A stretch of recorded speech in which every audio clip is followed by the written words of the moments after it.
자, 오늘은 2018년 1월 27일 ATC 2급 문제 풀이를 한번 해보겠습니다. 오른쪽에는 CAD 프로그램을 켜놓으시고 왼쪽에는 문제 도면을 펼쳐놨어요. 제일 먼저 하실 거는 도면층을 만드는 겁니다. 자, 도면층 특성 관리자 여기에 있겠죠? 클릭하시고요. 창이 뜹니다. 자, 새 도면층을 센터, 엔터, 엔터, 딤, 엔터, 엔터, 히든, 엔터, 엔터, 모델, MVIEW. 자, 오타가 나면 그것도 감점이 돼요. 대소문자 구분은 없는 것 같고요. 센터, 딤, 히든, 모델, 엠뷰라고 적으시고 그 다음에 선의 색상을 바꿔주도록 하죠. 도면층의 색상입니다. 센터는 초록색, 따닥, 딤은 빨간색, 더블 클릭하시고요. 히든은 노란색, 그 다음 엠뷰는 하늘색을 줍니다. 자, 선의 색상을 바꾸시고 나면 그 다음 하시는 게 선의 종류를 설정을 해주는 건데, 자, 센터선과 히든선만 선의 종류를 바꿔주시면 돼요. 초록색 옆에 있는 컨티뉴를 클릭하시고 창이 뜨죠? 선의 종류가 한 가지 색상 선의 종류밖에 나와 있지 않아요. 그러니까 실선으로 되어 있는 솔리드 라인만 나와 있는데 센터 선에 해당하는 선의 종류를 불러와야 되기 때문에 로드. 자, 선의 종류 이쪽에다가 아무데나 클릭하신 다음 C 누르면 C로 시작하는 글자가 정렬이 됩니다. 확인하시고요. 우리가 히든 선도 나중에 필요하죠. 그래서 로드를 한번 더 할 거예요. 로드. 이번에는 H. 히든 선입니다. 확인. 지금 그냥 확인하시면 이 컨티뉴가 선택이 되어서 나가게 되기 때문에 센터를 클릭하시고 확인. 자, 그러면 선의 종류가 센터 선이 바뀝니다. 노란색 옆에 있는 컨티뉴죠. 클릭하시고 히든이라고 체크하고 나서 확인. 자, 이렇게 하시면 도면층의 이름, 색상, 선의 종류까지 세팅을 하시고 창을 닫습니다. 취소 스타일 설정도 바로 한번 해놓고 문제풀이를 들어가도록 하겠어요. 이쪽에 보시면 치수 도구막대가 이렇게 생겼는데 요 맨 끝에 있는 요겁니다. 분 모양으로 되어 있는 저거를 클릭을 하시는 건데요. 클릭. 자, 수정 들어가신 다음 기호미터 살표 중심 표식 없음 체크합니다. 여기죠? 자, 기호미터 살표 중심 표식 없음 체크. 그 다음 탭에 있는 문자에 보시면 문자 스타일이 스탠다드 타입인데 이게 스탠다드라는 글꼴이 있는 게 아니라 타입이 그렇다는 거죠. 요 옆에 보시면 조그만한 점이 땡땡땡 있는 요 아이콘을 클릭하시면 글꼴의 모양을 바꿔줄 수 있는 창이 뜹니다. 자, 글꼴 이름이 에리얼이라고 되어 있는데 이 에리얼이라는 글꼴이 특수 문자가 지원이 안 되죠. 그래서 자, ISO CP라고 되어 있는 요거를 클릭해서 선택을 해줍니다. 적용, 닫기. 맞춤에 들어가시면 자, 우리가 지금 문제 도면이 스케일이 2분의 1짜리 도면이에요.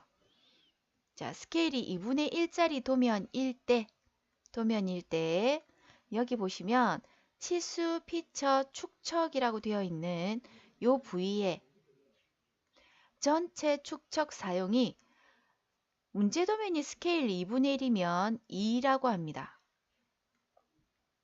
문제 도면이 스케일이 3분의 1이다. 그러면 여기에 3이라고 적어 주셔야 돼요. 저는 스케일이 2분의 1이라서 이쪽에 자 2라고 하겠죠. 전체 축척 사용을 2.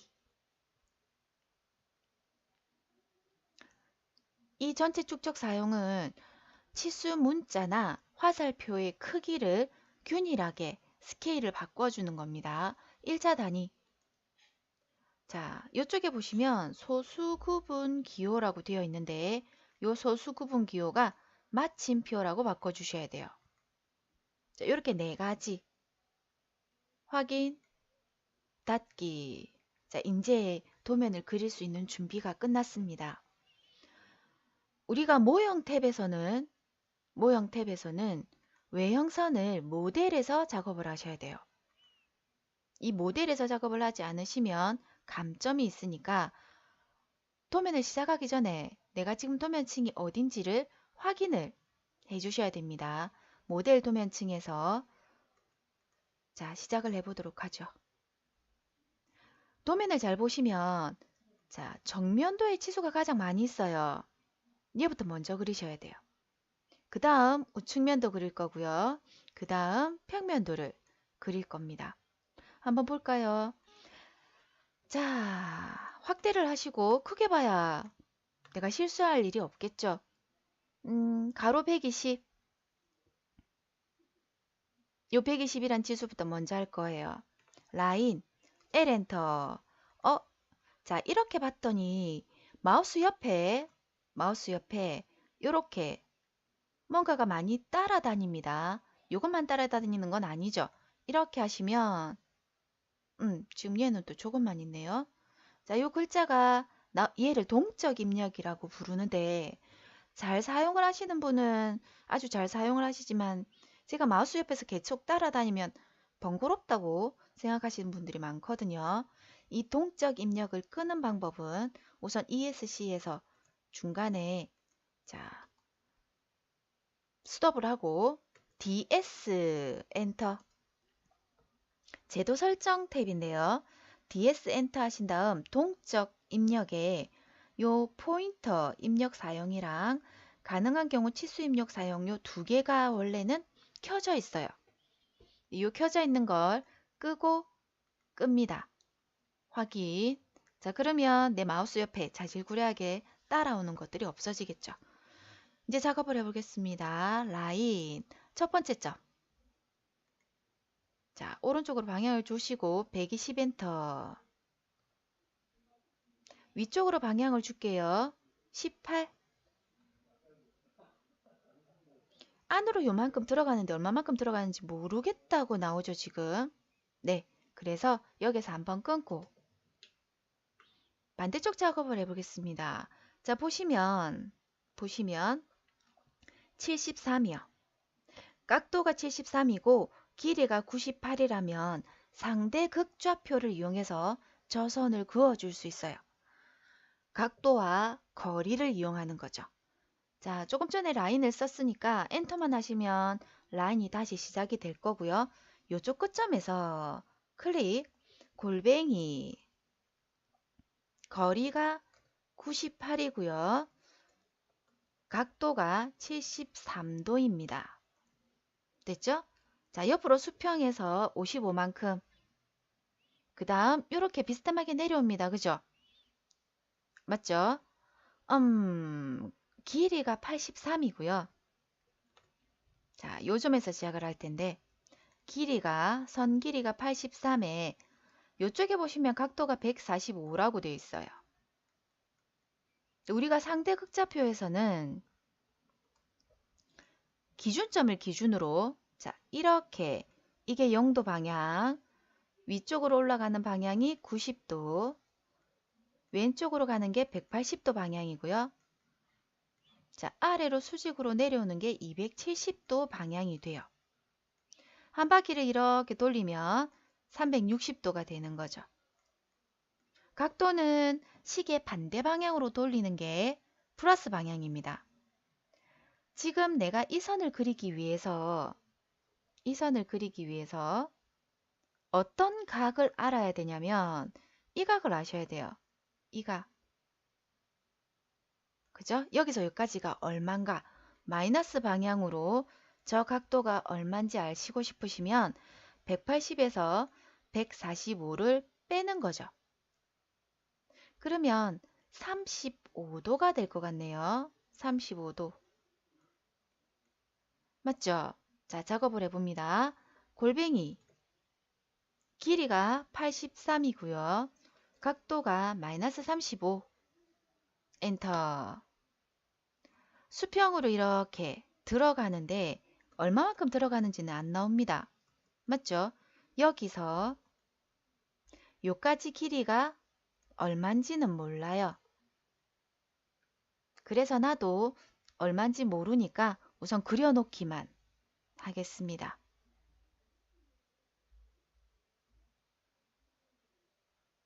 됐죠?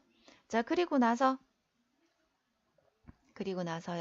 각도가 27도라고 되어 있네요. 그러면 자, 각도 마이너스 27이라고 적어주세요. 자, 명령줄을 위에다가 올려놨는데 잘 보시면 제가 뭐라고 쳤냐면 각도 마이너스 27. 자, 그러면 이렇게 내려가는 선을 그리실 수 있어요. 길이는 정해지지 않고 각도만 정해 놓은 거죠. 자, 이렇게 해놓고 엔터를 하시면 엔터. 이렇게만 내려갑니다. 얼마만큼 내려가야 되는지는 모르죠. 요만큼만 하고 끝내겠어요. 자, 요선이 무브. 요 끝점이 여기에 와야 되죠. 보이시죠? 18만큼 올라간 지점에 각도 27짜리의 선이 위치가 되어야 되니까 요렇게요. 자, 그러면 요쪽 부분이 정리를 해주시면 돼요. 굳이 요 끝에서 요 끝까지가 얼만지 알지 못해도 그릴 수 있다. 그렇기 때문에 치수가 안 들어가 있는 겁니다. 자, 이쪽을 마무리를 지어줘야 되겠네요. 간단한 방법은 필렛, F 엔터, 쉬프트를 누르시고 클릭, 엔터. 얘는 지금 엔터를 하지 않아도 바로 끝난다, 그죠? 다시 해볼게요. 자, 선이 삐죽삐죽합니다. F 엔터. 쉬프트를 꾹 누르고 선을 두 개를 클릭. 자, 그러면 이쪽 끝이 정확하게 마감이 확실하게 되면서 불필요한 선들은 잘려지고 없어지게 돼요. 자, 요 치수가 쭉 보시면 지금 이제 안 그린 게 나옵니다. 반지름 34. 요쪽 끝이네요. 원을 하나 그리겠죠? C 엔터. 반지름이 34. 트림으로 TR 엔터. 이렇게 자르면 요쪽 모양이 돼요. 그 다음 또 하나 있네요. 50. 어디 쪽 끝에서 50이냐면 라인. 요쪽 끝에서 클릭하지 않아요. 요쪽 끝에서 오른쪽으로 살짝 방향을 주고 50 엔터. 그러면 저 끝에서 50만큼 떨어진 곳에서 첫 번째 점을 시작을 하는 거죠. 위로 올라가야 되는데 얼마만큼 올라가야 되는지 치수가 없습니다. 그죠? 자, 이럴 때는 어떻게 해야 되냐? 자, 여기 보시면 이쪽 선은 끝에서 50만큼 떨어지는 거기 때문에 그을 수 있어요. 이렇게 긋겠죠. 자, 옆으로 가는 요 선. 이렇게. 요 선을 치수가 없어서 못 그리고 있어요. 자, 요 선이죠. 치수가 없어서 못 그리는 선 같은 경우에 요 선에다가 화살표를 붙여보세요. 오른쪽을 가리키죠. 우측을 보면 그 답이 있습니다. 왼쪽으로 화살표를 그리시면 왼쪽엔 아무것도 없죠. 그죠? 자, 이쪽. 저쪽에는 아무것도 없어요. 오른쪽으로 화살표를 그려보실 수 있죠. 이 선이 어디에서 오는 건지 알고 싶으면 여기서 선을 쭉. 자, 얘입니다. 60. 요 선이 우측에서 값이 있기 때문에 그거 가지고 알 수 있는 거거든요. 그러면 위로. 자, 위로 올라가겠죠? 수직으로 60. 옆으로 요만큼. 됐나요? 네. 정면도에서 그리지 못한 선은 요거밖에 없습니다. 숨은 선. 여기 있는 요 숨은 선. 자, 세로선 저게 치수가 어떻게 되는 건지 모르겠다라고 돼 있죠. 숨은 선이에요. 숨어 있다는 건 평면도를 기준으로 봤을 때 앞쪽이 아니라 뒤쪽에 있다는 거고요. 세로선이죠. 화살표를 그려보시면 위쪽을 가리키잖아요. 위에서 선을 끌고 내려오는 거다 라고 이해하시면 돼요. 모르는 선이 있으면 그 선에다가 화살표를 붙여보세요. 가리키는 방향이 있습니다. 그 방향에서 선을 가지고 와야 된다 라고 이해하시면 확실해요. 자, 정면도에서 그릴 수 있는 만큼 그렸고 더 이상 진도를 나갈 수 없을 때는 우측면을 그립니다. 자, 볼까요? 이쪽 부분을 조금 줄이시고요. 화면을 이쪽으로 옮깁니다. 우측면이 사이즈가 있죠? 라인, 이쪽 끝에서 바닥 쪽입니다. 수평이 맞아야 되거든요. 자, 수평으로 요 정도 적당하게 나오신 다음, 자, 가로가 90이라고 되어 있네요. 높이는 얼마일까요? 높이는 정면도와 같습니다. 그래서 정면이랑 똑같은 높이. 그 다음, 자, 요렇게 사각형을 제가 하나 그리겠습니다. 요 사각형 안에 우측에 그려지는 모양이 다 들어가거든요.